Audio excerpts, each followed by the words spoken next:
Hi, let's make healthy spinach and corn sandwich.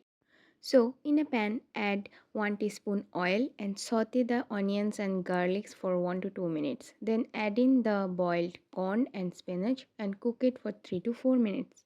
Instead of cheese, we are going to use grated malai paneer.